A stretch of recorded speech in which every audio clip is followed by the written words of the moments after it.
P C Mohan ಅವರ ಹುಟ್ಟುಹಬ್ಬದ ಶುಭಾಶಯಗಳನ್ನ ಮೊದಲನೇದಾಗಿ ಕೋರ್ತಾ ಇದ್ದೇನೆ. ಆದಷ್ಟು ಬೇಗ ಅವರು ಕೇಂದ್ರ ಸಚಿವರಾಗಬೇಕಂತೇಳಿ ನಾವು ಆಶಿಸ್ತಾ ಇದ್ದೇವೆ. ನಮಸ್ಕಾರ. ಇವತ್ತು ಜನಪ್ರಿಯ ಲೋಕಸಭಾ ಸದಸ್ಯ ಅವರು ಇವತ್ತು ಹುಟ್ಟಿದಬ್ಬ, ತಾವು ಅವ್ರ ಬಗ್ಗೆ ತಾವೇನು ಹೇಳ್ತೀರಾ? ಇವತ್ತು ಜುಲೈ 24ನೇ ತಾರೀಕು ಸನ್ಮಾನ್ಯ ಶ್ರೀ ಪಿ ಸಿ ಮೋಹನ್ ಅವರ ಹುಟ್ಟುಹಬ್ಬ. ಅವರಿಗೆ ಹುಟ್ಟುಹಬ್ಬದ ಶುಭಾಶಯಗಳನ್ನ ಮೊದಲನೇದಾಗಿ ಕೋರ್ತಾ ಇದ್ದೇನೆ. ಸನ್ಮಾನ್ಯ ಪಿ ಸಿ ಮೋಹನ್ರವರು ಸರಳ ಜೀವಿ ಹಾಗೂ 4 ಸಲ ಲೋಕಸಭಾ ಸದಸ್ಯರಾಗಿ ಯಶಸ್ವಿಯಾಗಿ ಒಂದು ಕ್ಷೇತ್ರವನ್ನು ಅಭಿವೃದ್ಧಿಪಡಿಸ್ತಾ ಇದ್ದಾರೆ. ಆದಷ್ಟು ಬೇಗ ಅವರು ಕೇಂದ್ರ ಸಚಿವರಾಗಬೇಕಂತೇಳಿ ನಾವು ಆಶಿಸ್ತಾ ಇದ್ದೇವೆ. ಪಿ ಸಿ ಮೋಹನ್ ಅಂದರೆ ಅವರು ಎಲ್ಲರಿಗೂ, ಹಿಂದುಳಿದವ್ರಿಗೆ, ದಲಿತರಿಗೆ ಎಲ್ಲರಿಗೂ ಒಂದು ಸಮಾನವಾಗಿ ನೋಡೋ ಅಂಥ ವ್ಯಕ್ತಿ ಅಂತ ಯಾರಾದರೂ ಇದ್ದರೆ ಅದು ಪಿ ಸಿ ಮೋಹನ್ನೇ. ಅವರು ಬಿಟ್ಟರೆ ಬೇರೆ ಯಾರು ನಮಗೆ ಕಾಣಿಸ್ತಾ ಇಲ್ಲ. ಆದರೆ ಪಿ ಸಿ ಮೋಹನ್ ಅವರಿಗೆ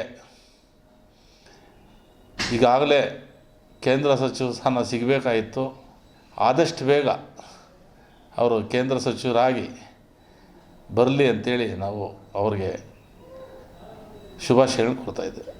2028ಕ್ಕೆ 100 ಬಿ ಜೆ ಪಿ ಸರ್ಕಾರ ಕನಿಷ್ಠ 130ರಿಂದ 140 ಸೀಟು ಬರ್ತದಂತೇಳಿ ನಾವು ಹೇಳ್ತಾ ಇದ್ದೇವೆ.